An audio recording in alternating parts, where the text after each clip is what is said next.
জন্ম আমার নবীর যুগে হলে কেমন হতো, জন্ম আমার নবীর যুগে হলে কেমন হতো। দুনয়নে রাসূল পাক দেখিলে কেমন হতো, দুনয়নে রাসূল পাক দেখিলে কেমন হতো। জন্ম আমার নবীর যুগে হলে কেমন হতো, জন্ম আমার নবীর যুগে হলে কেমন হতো। আসতো ভেসে হাজরতে বেলালের মধুর আযান, যেই আজানে ছিল এমন প্রেম মুগ্ধ রহমান। দয়াল নবীর পিছে নামাজ পড়লে কেমন হতো, দয়াল নবীর পিছে নামাজ পড়লে কেমন হতো। দুনয়নে রাসূল পাক দেখিলে কেমন হতো, জন্ম আমার নবীর যুগে হলে কেমন হতো। কথা বলে ঠিক না বেঠিক? দিনই কত আলোচনায় থাকতাম আমি অধম, সামনে রাসূল পাক হতো পাশে সাহাবাগণ। আবু বকর ওমর ওসমান আলী সঙ্গী কেমন হতো, আবু বকর ওমর ওসমান আলী সঙ্গী কেমন হতো। দুনয়নে রাসূল পাক দেখিলে কেমন হতো, জন্ম আমার নবীর যুগে হলে কেমন হতো। ঐতিহ্যবাহী হাবাসপুর যুব সমাজ কর্তৃক আয়োজিত আজকের এই তাফসিরুল কোরআন মাহফিলের শ্রদ্ধেয় ব্যক্তিত্ব জনাব সভাপতি আতালাল্লাহু উমরাহু ওয়া বারাকাল্লাহু ফি হায়াতি, সকলে জোরে জোরে বলেন আমিন। মঞ্চে বসে আছেন জাতির শ্রেষ্ঠ সন্তান উলামায়ে হযরত, সামনে বসে আছেন দিনদার মুসলমান ভাই ও বাবাজিরা, পর্দার ভিতরে অবস্থানগতা বিভিন্ন গুণে গুণান্বিতা আমার মা ও বোনেরা, আল্লাহ সুবহানাহু ওয়া তাআলার দরবারে কালেমাতুশ শুকর আদায় করছি, যিনি অত্যন্ত দয়া করে মায়া করে যাচাই বাছাই করে গোটা এলাকা থেকে এই জান্নাতের বাগানে আমাদের সকলকে আসার এবং কিছু কথা বলার শোনার তৌফিক দান করেছেন। মালিকের দরবারে কালেমাতুশ শুকর আদায় করি, একসাথে জবান ছেড়ে দিয়ে বলি আলহামদুলিল্লাহ। হলো না? আরো জোরে বলি আলহামদুলিল্লাহ। এখনো মনে হয় চার্জ আছে, একটু জবান ছেড়ে বলেন আলহামদুলিল্লাহ। দুরুদ ও সালাম মানবতার মুক্তির সনদ বিশ্ব সভার সভাপতি সরকার দো আলম জনাবের শাফায়াত ছাড়া আমরা কেউ জান্নাতে যেতে পারবো না। ওই নবীর প্রতি দুরূদ পাঠ করি, সকলে বলি সাল্লাল্লাহু আলাইহি ওয়াসাল্লাম। শুধু মাহফিল দিলে হবে না, কোরআন মানতে হবে। কথা জোরে বলেন। মাহফিল দিলে হবে না, বাস্তব জীবনে কোরআন মেনে কবরে যেতে হবে। কথা বলেন ঠিক না বেঠিক? মাহফিল দিলাম, কোরআন মানলাম না, কোরআনের বিপক্ষে রাজনীতি করলাম, জীবন শেষ, জীবন শেষ। শোনেন, এক ধরনের মানুষ জাহান্নামে যাবে, জাহান্নামের ফেরেশতারা তাদেরকে প্রশ্ন করবে, কুল্লামা উলকিয়া ফিহা ফাওজুন সাআলাহুম খাযানাতুহা আলাম ইয়াতিকুম নাযীর।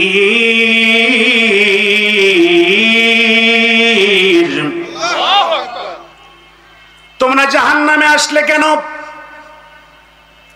গভীর মনোযোগ দিয়ে শুনবেন কথা, এক সেকেন্ড রং কথা বলবো না।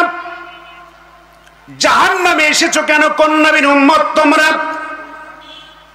জাহান্নামীরা বলবে আমরা জনাবে মুহাম্মদুর রাসূলুল্লাহ সাল্লাল্লাহু আলাইহি ওয়াসাল্লামের উম্মত। আহারে, কেন জাহান্নামে এসেছো?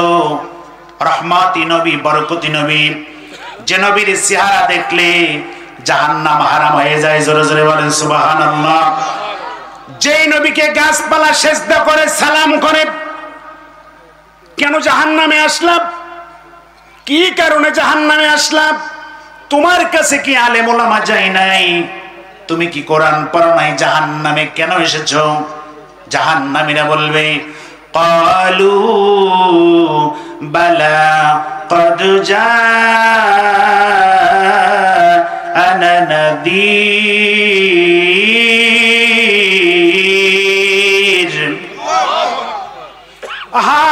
আমাদের কাছে আলেম ওলামা এসেছে, মসজিদের মেম্বার থেকে আমাদের বোঝানো হয়েছে সুদ মুক্ত একটা সুন্দর জীবন গঠন করতে হবে। আমার মসজিদের ইমাম সাহেব আমাকে বুঝাইছে, প্রত্যেক জুম্মার দিনে আমাদের কত সুন্দর নাসিহা করতো ইমাম সাহেব, বুখারীর হাদিসগুলো পাঠ করতো। আমাদের কাছে ভীতি প্রদর্শক এসেছে, আমরা শুনেছিলাম। আহারে শুনেছ, কোরআনের তাফসীর করেছে তোমাদের কাছে, তারপরও কেন জাহান্নামে এসেছো? আফসোস, জাহান্নামীরা বলবে ফাকাযযাবনা ওয়া কুলনা মা নাযালাল্লাহু মিন শাই। আমাদের কাছে আলেম ওলামা এসেছে, আমরা আলেম ওলামার সমস্ত কথাগুলা সব মিথ্যা মনে করেছিলাম। জোরে জোরে বলেন নাউযুবিল্লাহ। এই শ্রেণীর মানুষ আছে না নাই? কোরআনের কথা বললে সহ্য করতে পারে না, বলে আলেম ওলামা কি দেখেছে কবরের আযাব, আলেম ওলামা কি জাহান্নাম দেখেছে, জান্নাত দেখেছে? কোরআন তো মানেই না, কোরআনের বিরুদ্ধে 44 ধারা জারি করে দেয়। কোরআন তো মানে না, যারা কোরআনের হক কথা বলে মিথ্যা মামলা দিয়ে দেয়। কোরআন তো মানে না, প্রশাসন দিয়ে রাতের ঘুম হারাম করে দেয়। এগুলো বাসে না নাই? আল্লাহ ধরে ধরে ধরে না ধরলে আর ধরে ধরে ধরে না ধরলে আর। আহারে, প্রধানমন্ত্রী, মাননীয় প্রধানমন্ত্রী শেখ হাসিনা আফসোস আলেম ওলামার পরামর্শ নেয়নি। কথা বলেন ঠিক না বেঠিক? বুকে হাত দিয়ে বলেন, যদি আলেম ওলামার পরামর্শ নিত, আলেম ওলামাকে পাশে রেখে রাষ্ট্র পরিচালনা করত, ওয়াল্লাহি আমার আল্লাহকে সাক্ষী রেখে বলছি দাদা বাড়ি দিল্লি যাওয়া লাগতো না। কথা বলেন ঠিক না বেঠিক? বিএনপি ভাইদের নামে মিথ্যা মামলা দেওয়া হয়েছে, শিবিরের ভাইদের নামে মিথ্যা মামলা দেওয়া হয়েছে, জামাত ইসলামের ভাইদের নামে মিথ্যা মামলা দেওয়া হয়েছে, আলেম ওলামার নামে মিথ্যা মামলা দেওয়া হয়েছে। মসজিদের মেহরাব থেকে সুদ নিয়ে আলোচনা করেছি, আমাদের বলা হয়েছে হুজুর সাবধানে কথা বলেন, মামলা হবে। কথা বলেন ঠিক না বেঠিক? এ দাদা, কোথায় গেল সেই পাওয়ার? কথা বলেন না কেন? একটু বলতে হবে, কারণ এটা হলো আমাদের অধিকার। আমি বলবো, এত অন্যায় করার পরও যারা আওয়ামী লীগ দল করে, পরিষ্কার ভাবে বলতে চাই, যারা জুলুমকে জুলুম মনে করে না, এখনো যারা বলে আওয়ামী লীগ দল আমার কাছে ভালো, আমি আওয়ামী লীগ করি, আমি মনে করি মালহুমা দল্লু ও জানোয়ার চেয়েও খারাপ। কথা বলে ঠিক না বেঠিক?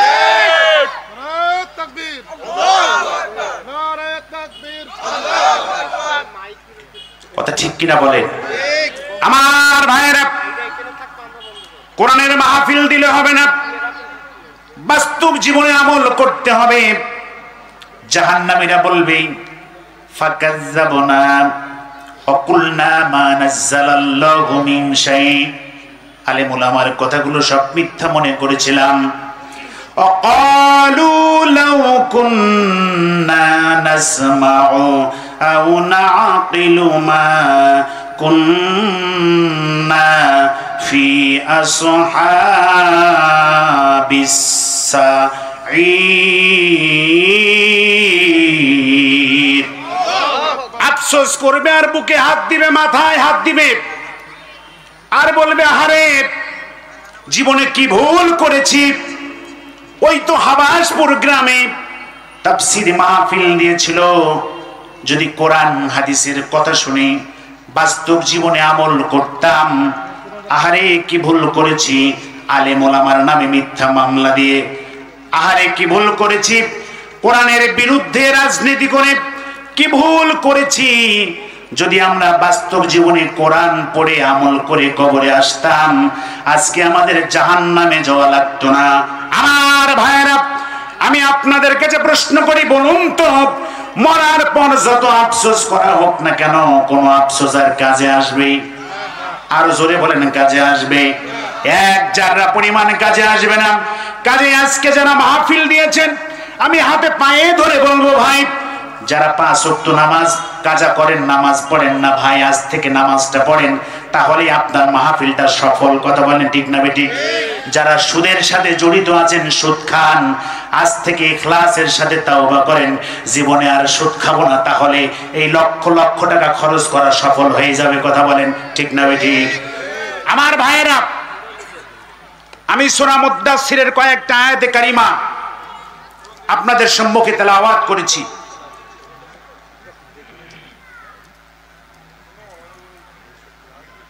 নাবিল নামের একটা ছেলে, একটা মেয়ে, নাবিলা, জাগোসা গ্রামে বাড়ি, তাকে পাওয়া যাচ্ছে না। যদি আপনারা কেউ পেয়ে থাকেন তাহলে স্টেটের কাছে পৌঁছে দেন। আর দরকার নেই। আমার আপনজনেরা, জাহান্নামে যাওয়ার আরো কয়েকটা কারণ থাকবে। জাহান্নামীরা আরেক জায়গায় যে বলবে, তোমরা জাহান্নামে এসেছো কেন? মা সালাকাকুম ফি সাকার, সাকার নামক জাহান্নামে তোমরা কেন এসেছো? জাহান্নামীরা বলবে, আমাদের জীবনে 4টি ভুল ছিল। কয়টি? জোরে বলেন, আরো জোরে বলেন। এই 4টি শিক্ষা নিয়ে আজকে আমরা এখান থেকে যাব ইনশাআল্লাহ। আমাদের জীবনে 4টি ভুল ছিল। এই 4টি ভুল আমরা জীবনে করেছি। জাহান্নামীরা বলবে, কি কি ভুল? জাহান্নামের ফেরেশতারা বলবে, কি কি ভুল? জাহান্নামীরা বলবে, 1 নম্বর, ক্বালু লাম নাকু মিনাল মুসাল্লিন।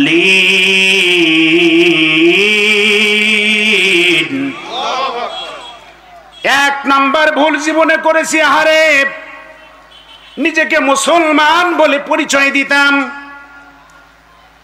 মাসে মাসে ইমাম সাহেব রেখেছি, মসজিদে বেতন দিতাম, মাহফিলে খরচ করতাম, দান সাদকা করতাম, তারপরও জীবনে আমাদের 4টি ভুল ছিল।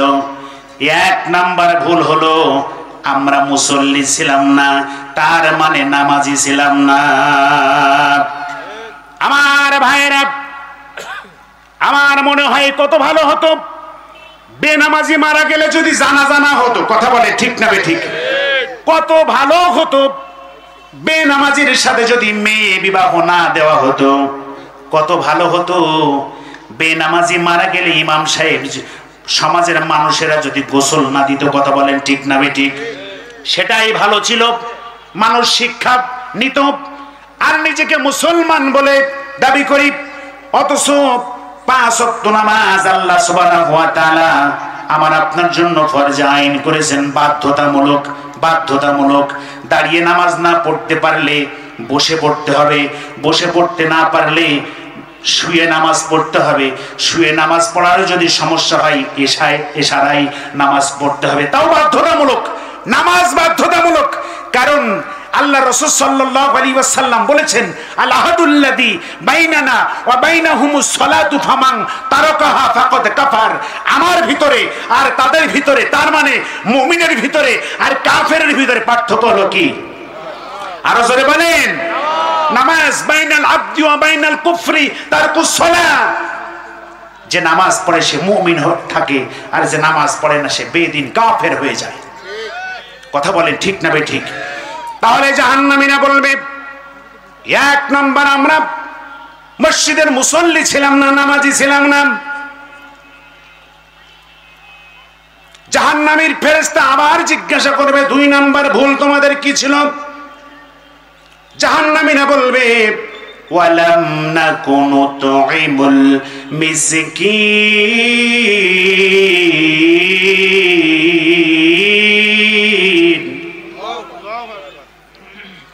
2 নাম্বার আমাদের জীবনে ভুল আমরা করেছি, মিসকিনকে খেতে দিই নাই, মাদ্রাসার ছাত্রদের এতিম ছাত্রদের খোঁজ খবর নেই নাই। বাংলাদেশে এমন হাজি পাওয়া যায় বাড়ির পাশে মানুষ না খেয়ে থাকে আর লক্ষ লক্ষ টাকা খরচ করে মদিনাতুল মুনাওয়ারা যায়। কথা বলেন ঠিক না ভাই ঠিক? কিছু হাজি সাহেবের থাকলে তার গা জ্বলবে। আগে তো আপনার দায়িত্ব আপনার প্রতিবেশীর খোঁজ খবর নেওয়া। কথা বলেন ঠিক না ভাই ঠিক? আমার ভাইয়েরা, হাদিস শরীফ থেকে শোনাচ্ছি, আল্লাহর পয়গম্বর জনাবে মুহাম্মদ রাসূলুল্লাহ সাল্লাল্লাহু আলাইহি ওয়াসাল্লাম ঈদের দিন নামাজ পড়ার জন্য ঈদগাহ ময়দানে যাচ্ছেন। আল্লাহর পয়গম্বর রাস্তার পাশে দেখতে পেলেন ছোট্ট একটা বাচ্চা কাঁদে গুনগুন সুরে। আল্লাহর পয়গম্বর জনাবে মুহাম্মদ রাসূলুল্লাহ সাল্লাল্লাহু আলাইহি ওয়াসাল্লাম বাচ্চার কাছে গেলেন, মাথায় হাতটা রাখলেন। বাবা তুমি কাঁদো কেন? আজ তো ঈদের দিন, তোমার গায়ে কেন ময়লা? তোমার পরনে ভালো পোশাক নাই, তুমি কাঁদো কেন? ছোট্ট বাচ্চা বলে আপনি আপনার কাজে যান, আমি যার কাছে এসেছি সে আসবে, তারপরে আমি আমার মনের দুঃখ কষ্টগুলো বলবো। জোরে জোরে বলেন সুবহানাল্লাহ। তুমি কার আশায় এখানে দাঁড়িয়ে আছো? ছোট্ট বাচ্চা বলে আমি এতিম, আর রহমাতাল লিল আলামিন সরকারে দো আলম জনাবে মুহাম্মদ রাসূলুল্লাহ সাল্লাল্লাহু আলাইহি ওয়াসাল্লাম তিনিও এতিম। এতিমের কষ্ট এতিম ছাড়া কেউ বুঝবে না। কথা বলেন ঠিক না বে ঠিক? হে রাসূল বুঝি না আমি, রেখেছো বেঁধে মোরে কোন সুতোই তুমি, রেখেছো বেঁধে মোরে কোন সুতোই। জানি না গোপনে কেমন করে,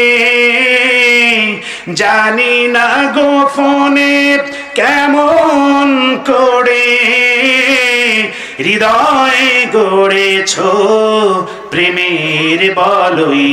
হে রাসূল বুঝি না আমি, রেখেছো বেঁধে মোরে কোন সুতোই তুমি, রেখেছো বেঁধে মোরে কোন সুতোই। মারা বাজারে হবে না?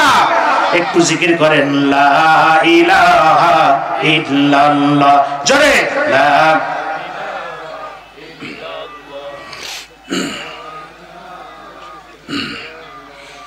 লা ইলাহা ইল্লাল্লাহ মুহাম্মাদুর রাসূলুল্লাহ সাল্লাল্লাহু।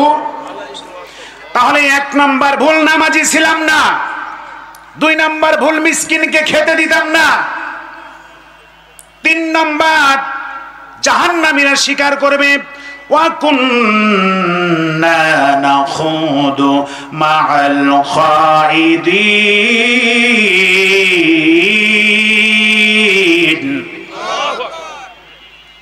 3 নাম্বার ভুল স্বীকার করবে আমরা জাহান্নামে এসেছি আমাদের জীবনে। 3 নাম্বার ভুল হলো আমরা মানুষের গীবত করতাম। কি করতাম? গীবত করতাম।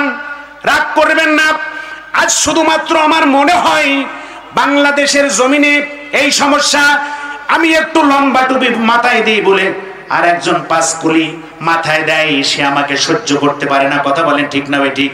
একজন 5 কুলি মাথায় দেয় বলে আমি লম্বা টুপি মাথায় দিই, আমি জামাত ইসলাম করি, আমি তাকে সহ্য করতে পারি না। কথা বলেন ঠিক না ভাই ঠিক? একজন অন্য দল করে, আমি তাকে সহ্য করতে পারি না। চায়ের দোকানে বসলেই দেখা যায় গীবতের ছড়াছড়ি, গীবত গীবত আর গীবত।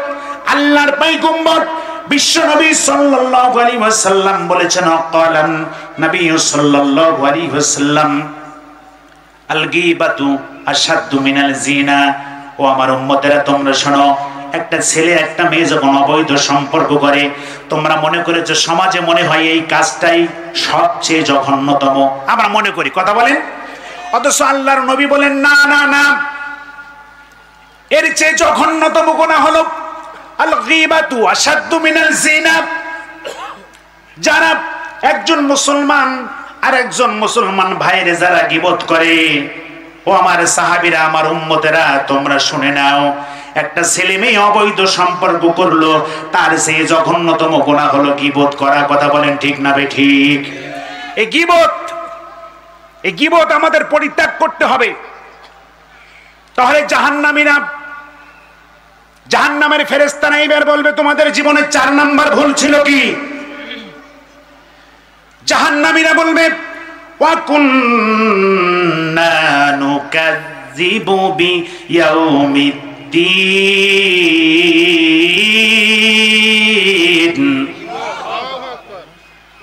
আমাদের জীবনের 4 নাম্বার ভুল ছিল, আমরা আল্লাহর দ্বীনকে মিথ্যা মনে করতাম,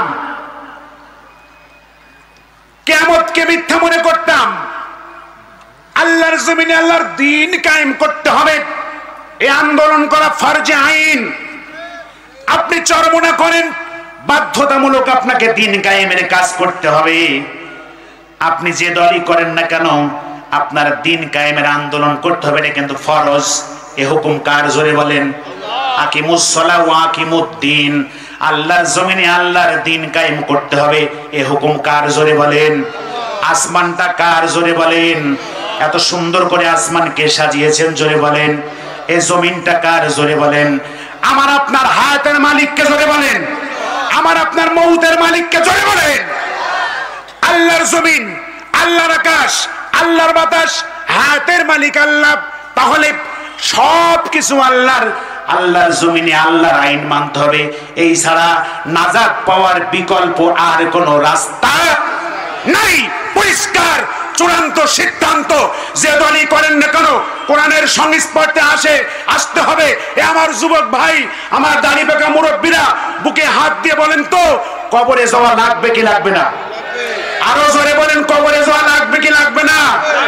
ওখানে যে ফেরেশতা আছে ও কানা, কি বলেন? ও কানা, ও চোখে দেখে না, ও বোবা, কথাও বলতে পারে না, শুনতে পারে না। ওর কাছে যে হাতুড়ি থাকবে, ও আল্লাহ ওই হাতুড়ি দিয়ে যদি একটা শান্তিম দেয়, বলেন আধা ঘন্টা রিমান্ডে, ঘন্টার গিলাসের পরে গিলাস পানি খাওয়া লাগে। আমি জেলখানায় দেখেছি, জেলখানায় কি যারা গিয়েছেন তারা তো জানেন, একটা নিঃসঙ্গ জীবন। আহারে কত কষ্টের একটা জীবন। একটা মানুষের কাছে যেতাম, আপনার কি মামলা? কয় হুজুর আমি জামাত ইসলাম করি। আপনার কি মামলা? কয় হুজুর আমি বিএনপি করি। আছে না নাই? এগুলো ঢুকাইছে কারা? ওই দল। কথা বলেন না কেন?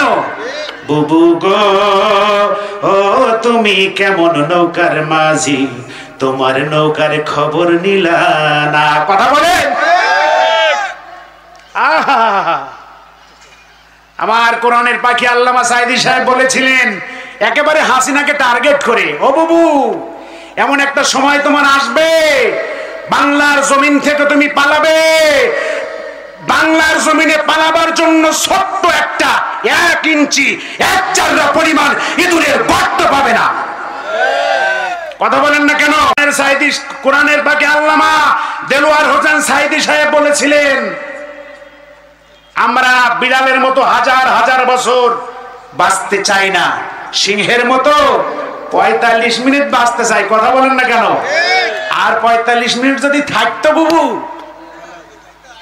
কি বলেন, কাজ একটা হতো। আল্লাহ এত জুলুম নির্যাতন, এত অত্যাচার ইতিহাসের জীবনে ফেরাউনও করেনি। কথা বলেন না কেন? এত জুলুম, এত অত্যাচার আবু জেহেলও করেনি, উতবা সাইবা করেনি, নমরুদ করেনি। এই স্বৈরাচারী শাসক যা করেছেন। আমি যারা আওয়ামী লীগ করে, কেউ আমার নানা, কেউ আমার ভাই, কেউ আমার প্রতিবেশী, আমি অনুরোধ করব, শোনেন, তাওবা করেন, ইস্তেগফার করেন, এই দলকে অন্তর থেকে চিরদিনের জন্য লাথি মেরে ফেলে দেন। কথা বলা ঠিক না বেঠিক? এ দল আর করা যাবে না। কথা বলেন ঠিক না বেঠিক? যারা মানুষের রক্ত নিয়ে হোলি খেলা করে, যারা মানুষের জীবন নিয়ে হোলি খেলা করে, যারা লাশের পর লাশ ফেলে দেয়, ক্রস ফায়ারে দেয়, মানুষের বুকের উপরে চটকে চটকে মারে, রক্ত নিয়ে হোলি খেলা করে, এমন জঘন্যতম কোন দল বাংলার জমিনে থাকতে পারে না, থাকতে পারে না, থাকতে পারে না। কথা বলেন ঠিক না বেঠিক?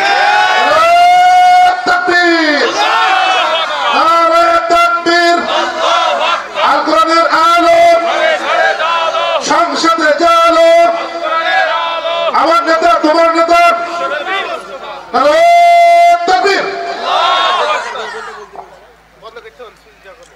কষ্ট পেয়েছেন আমার ভাইয়েরা?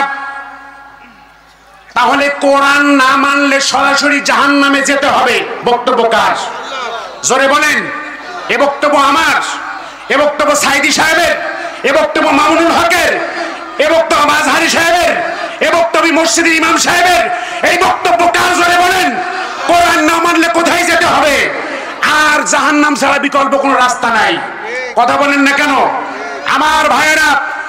ইহকালীন জীবনে, পরকালীন জীবনে যদি মুক্তি পেতে চান, আমি উদারত আহ্বান দেবো, আপনি উদারত আহ্বান জানাই, আপনি যদি বলেন এই ছেলে তুমি আমার পায়ে হাত দিয়ে জড়িয়ে ধরো, আমি কোরআন মানবো, আল্লাহি আল্লাহকে সাক্ষী রেখে বলছি, স্টেটে ভরা ওলামায়ে হযরতদের সাক্ষী রেখে বলছি, আমি সবার সামনে আপনার পায়ে ধরতে রাজি আছি।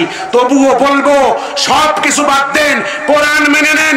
কোরআন মানা ছাড়া ইহকালীন জীবনে, পরকালীন জীবনে নাজাতের আর কোনো বিকল্প রাস্তা নাই। রাসূলুল্লাহ সাল্লাল্লাহু আলাইহি ওয়াসাল্লামের অনুসরণ ছাড়া ইহকালীন জীবনে, পরকালীন জীবনে নাজাতের আর কোনো বিকল্প রাস্তা নাই আমার ভাইয়েরা। তাহলে এক নম্বর বলবে মসজিদের মুসল্লি ছিলাম না, দুই নাম্বার বলবে আমরা মিসকিনদের খেতে দিতাম না, তিন নাম্বার ভুল স্বীকার করবে ও দুনিয়ার মানুষেরা, জাহান্নামীরা বলবে আমরা সমালোচনাকারীদের সাথে গীবত করতাম, সমালোচনা করতাম। চার নাম্বার ভুল স্বীকার করবে। চার নাম্বার যে ভুলটা তারা বলবে আমরা কিয়ামতকে অস্বীকার করতাম, আল্লাহর জমিনে আল্লাহর দ্বীন কায়েম করতে হবে। এই কথাটা যখন মসজিদের ইমাম সাহেব বলতো, ওই কথাটা আমার সহ্য হতো না। আমার আপনজনেরা, আমি নিজে বাস্তবতার প্রমাণ। মসজিদের ইমাম সাহেব কোরআন থেকে যখন তাফসীর খুলে সুন্দর করে বোঝায়, ইমাম সাহেবকে এমনও কথা বলা হয়, হুজুর সামনের জুম্মা থেকে এই আলোচনা করা যাবে না, এই কথাগুলো যদি বলেন তাহলে আপনার কিন্তু চাকরি থাকবে না। কথা বলেন ঠিক না বেঠিক? অথচ ইমাম সাহেব ও কার গোলাম? জোরে বলেন, আরো জোরে বলেন, কার গোলাম? আমরা সকলেই কার গোলাম? যদি ইমানদার বলে নিজেকে দাবি করেন, কষ্ট হোক আর ভালো লাগুক আর না লাগুক, বাধ্যতামূলক আল্লাহর প্রত্যেকটা আইন আপনাকে মানতেই হবে। কথা বলেন ঠিক না বেঠিক? একটু জিকির করেন লা ইলাহা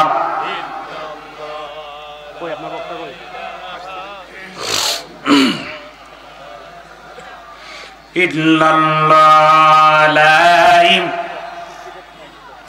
আমার ভাইরা, জাহান্নামের এরপরে আফসোস করবে হাত্তা আতানাল ইয়াকিন।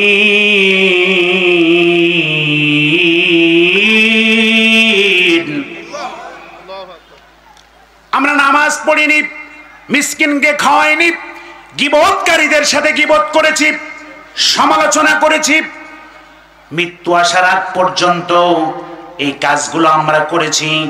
আল্লাহর পয়গম্বর বিশ্বনবী সাল্লাল্লাহু আলাইহি ওয়াসাল্লাম বলেন, এই চারটা গুণ যাদের ভিতরে থাকবে, যারা বেনামাজি, যারা মিসকিনকে অন্নদান করবে না, সার্বিক সহযোগিতা করবে না, যারা গীবতকারীদের সাথে গীবত করবে, যারা গীবত করে, এরপরে বলেছেন যারা আল্লাহর জমিনে আল্লাহর দ্বীন কায়েমের মেহনত করে না। আল্লাহর পয়গম্বর বলেন কিয়ামতের ময়দানে মুসিবতের সময় বিশ্বনবী সাল্লাল্লাহু আলাইহি ওয়াসাল্লাম বলেন ফামা তানফাউহুম শাফাআতুশ শাফিঈন।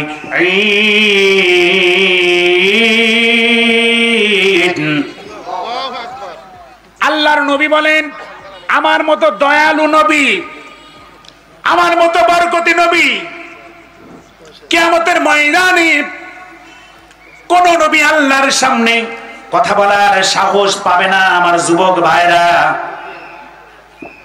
আল্লাহর পয়গম্বর বিশ্বনবী সাল্লাল্লাহু আলাইহি ওয়াসাল্লাম বলেন, ও আমার উম্মতেরা, তোমাদের আদি পিতা আদম আলাইহিস সালাতু ওয়াস সালাম আল্লাহর সামনে কথা বলার সাহস পাবে না। নূহ আলাইহিস সালাতু ওয়াস সালাম আল্লাহর সামনে কথা বলার সাহস পাবে না।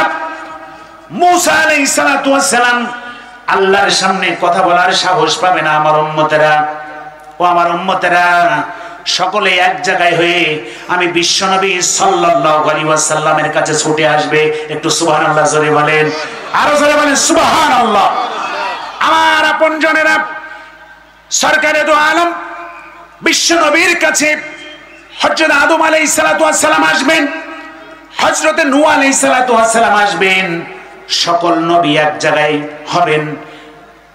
হযরত বিশ্বনবী সাল্লাল্লাহু আলাইহি ওয়াসাল্লামকে বলবেন, ওগো আল্লাহর নবী, আপনি আল্লাহকে বিচার কাজ শুরু করার জন্য একটু বলেন, একটু মেহেরবানি করে একটা দরখাস্ত আমরা আপনার কাছে অনুরোধ করছি, আপনি একটু আল্লাহর কাছে আমাদের জন্য সুপারিশ করেন। ও নবী, আজকে আল্লাহর সামনে আমরা কেউ কথা বলতে পারবো না, আমাদের লজ্জায় মাথা হেট হয়ে যাচ্ছে। নবী গো, আপনি একমাত্র নবী যিনি কিনা আল্লাহর সাথে সরাসরি কথা বলার ইখতিয়ার সাহস রাখেন। তার কারণ আল্লাহ তাআলা আপনাকে বলেছেন, ইন্নাকা লাআলা খুলুকিন আযীম। ও আমার রাসূল, ও আমার নবী গো, আসমান জমিনের কেউ আপনাকে মানুক আর না মানুক, আমি আল্লাহ বলছি আপনি হলেন সর্ব উত্তম চরিত্রের অধিকারী। জোরে জোরে বলেন সুবহানাল্লাহ। আমি দোয়ার ভিখারি, দোয়া চাই। আল্লাহ তাআলা কোরআনের ময়দানে আমার জীবন থাক আর যাক, আল্লাহ তাআলা যেন কবুল করেন। সকলে বলেন আমিন। শোনেন, আপনাদের ছেলেগুলোকে মানুষের মতো মানুষ করার চেষ্টা করবেন। আপনার ইন্তেকালের পর আপনাকে কেউ যেন গালি না দেয়। কথা বলেন ঠিক না বেঠিক? আপনার ছেলে যেন আপনার জানাজা পড়াতে পারে। আমি অনুরোধ করব, আমার জন্য দোয়া করবেন, আমি দোয়া চাই। ভালো থেকো বন্ধু, যদি বেঁচে থাকি দেখা হবে আবার। চারিদিকে মৃত্যুর হাহাকার শুনি, ক্রন্দনের হৃদয়ে আমার। ভালো থেকো সবাই, যদি বেঁচে থাকি দেখা হবে আবার। চারিদিকে মৃত্যুর হাহাকার শুনি, ক্রন্দনের হৃদয়ে আমার। কথা বলেন ঠিক না বেঠিক? আসসালামু আলাইকুম ওয়া রাহমাতুল্লাহি তাআলা ওয়া বারাকাতুহু।